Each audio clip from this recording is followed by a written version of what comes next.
Good day, dear children. Now we will be doing another lesson from your Hornbill textbook, that is Chapter 2, We Are Not Afraid to Die If We Can All Be Together by Gordon Cook and Alan East. This is a first-person account of an adventurous ordeal that Gordon Cook's family experiences in the southern Indian Ocean. Towards the end of the lesson, you will understand that unity and never failing confidence of the family members made it possible for them to survive and come out from the jaws of death. The whole lesson can be broadly divided into four important parts. The first part is the preparation for the voyage. The second part is the actual voyage. Third part is the difficult experience that they face in the ocean. And the fourth part is their rescue. Let's begin the chapter. The first paragraph. In July 1976, my wife Mary, son Jonathan, 6 years of age, daughter Suzanne, 7, and I set sail from Plymouth, England, to duplicate the round-the-world voyage made 200 years earlier by Captain James Cook. For the longest time, Mary and I, a 37-year-old businessman, had dreamt of sailing in the wake of the famous explorer, and for the past 16 years we had spent all our leisure time honing our seafaring skills in British waters. So the first paragraph gives you the details regarding the narrator's family. He has his wife, son, and a daughter. This writing is known as first-person narrative, where the narrator himself tells us his own story. It was a long-cherished dream for the narrator and his family to duplicate the voyage made by Captain James Cook. Now, who is Captain James Cook? He was a British naval captain, a navigator, and an explorer. And he has made 3 expeditions, and the third one took place during the period between 1776 and 1779. This is the third expedition, and it was during the bicentenary celebration of the third expedition that our narrator, Gordon Cook, and his family had taken up this voyage. Now, what preparations have they made for this particular voyage?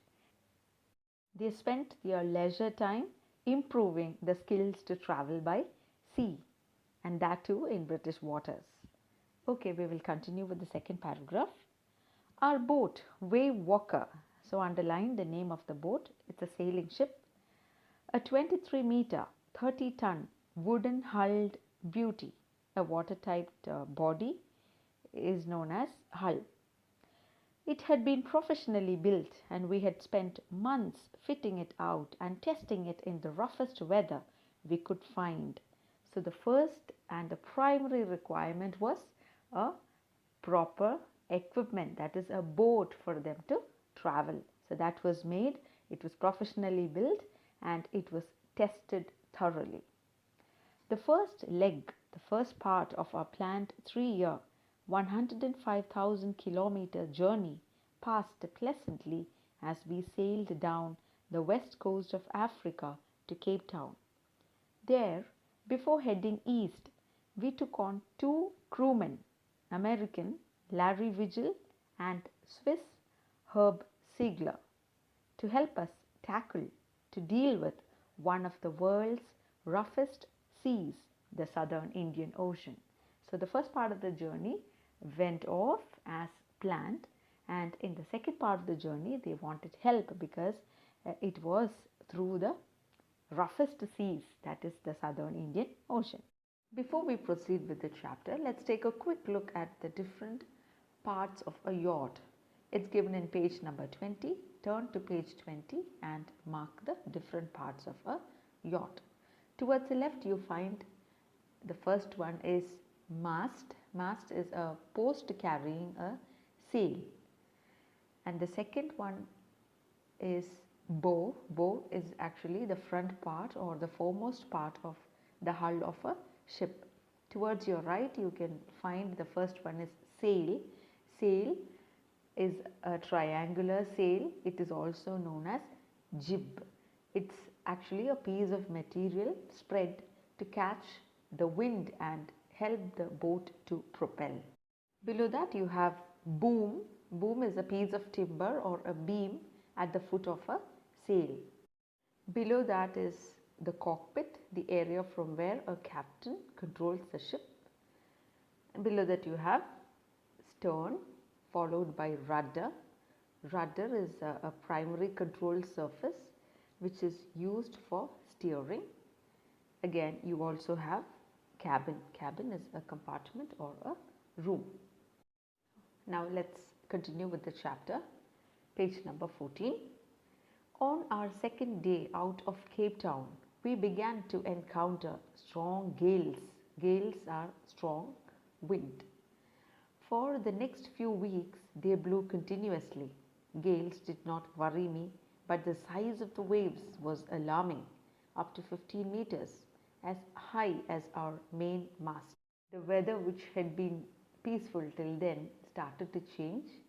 Strong wind and huge waves started threatening them. December 25th, Christmas Day, found us 3,500 kilometers east of Cape Town. Despite atrocious weather, unpleasant weather, we had a wonderful holiday, complete with a Christmas tree.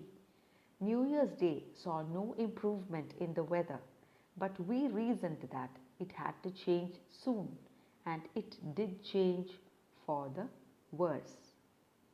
At dawn on January 2nd, underline the date January 2nd, the waves were gigantic. We were sailing with only a small storm jib and were still making 8 knots. Knot is actually a unit of speed. As the ship rose to the top of each wave, we could see endless, enormous seas rolling towards us, and the screaming of the wind and spray was painful to the ears. The narrator proceeds to explain the hardships, the severity of the hardship that they had to face in the ocean. The strong wind and the huge waves continued troubling them. Now, what did he do after that? To slow the boat down, we dropped the storm jib and lashed a heavy mooring rope in a loop across the stern. Then we double lashed everything, went through our life raft drill, attached lifelines, donned oilskins and life jackets, and waited. Here the captain does a series of activities to lessen the damage caused to the ship. The first thing is he slowed the boat down. The second one, they dropped the storm jib. You know what a jib is. It is a triangular shaped sail.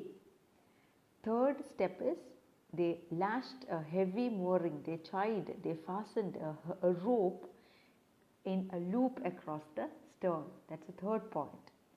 Fourth one, they put double knot to everything. Fifth point, they went through the life raft drill. The sixth one, they attached lifelines. They even put on oilskins. Oilskins are actually thick cotton cloth which is waterproof, and they wore their life jackets and they waited. So the whole family was getting prepared to encounter whatever is likely to happen in future. The first indication of impending disaster came at about 6 p.m. with an ominous silence, unpleasant or threatening silence.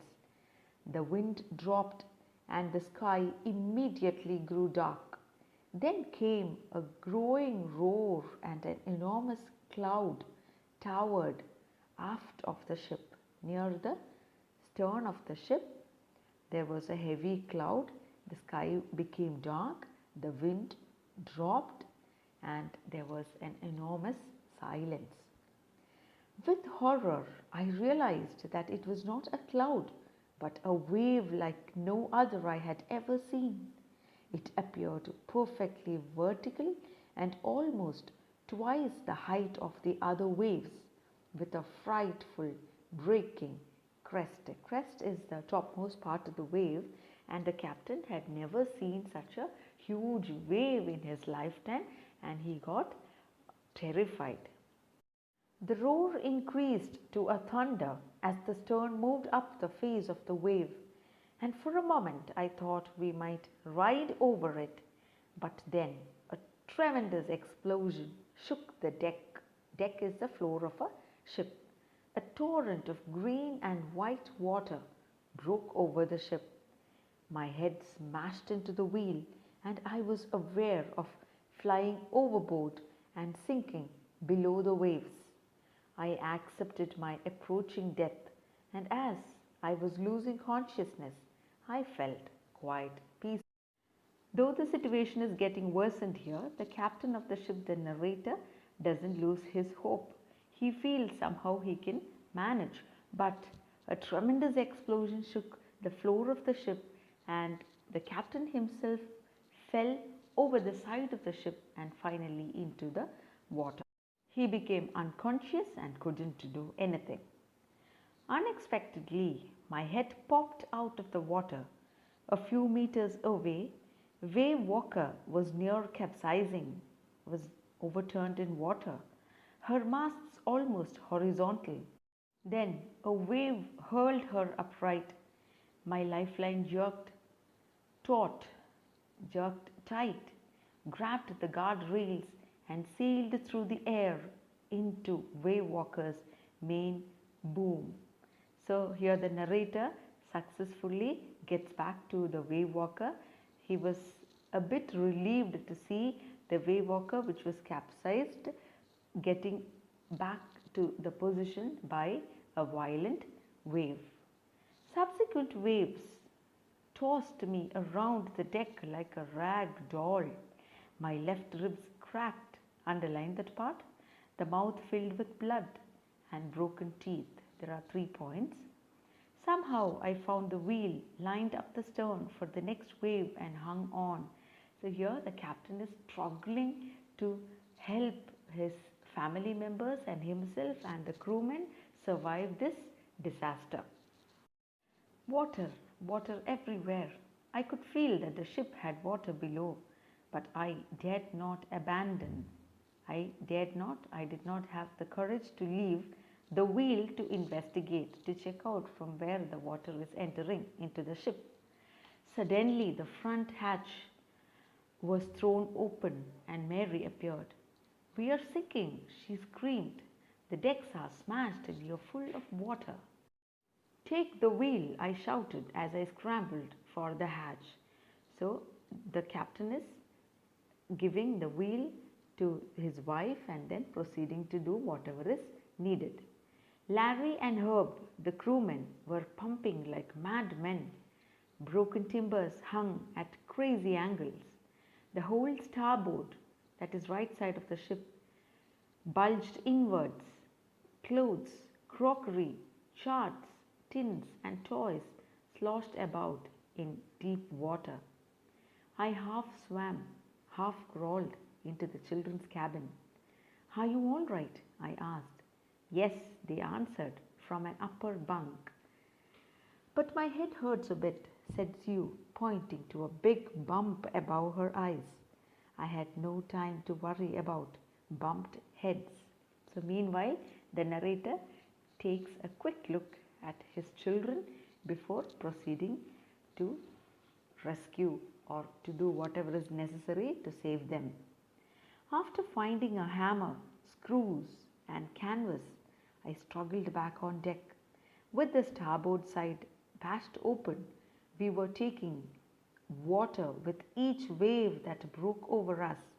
If I couldn't make some repairs, we would surely sink. Here, the narrator again finds that more and more water was getting into the ship. If nothing is done, at the earliest, they are sure to sink. Thus, we come to the end of part 1. Thank you.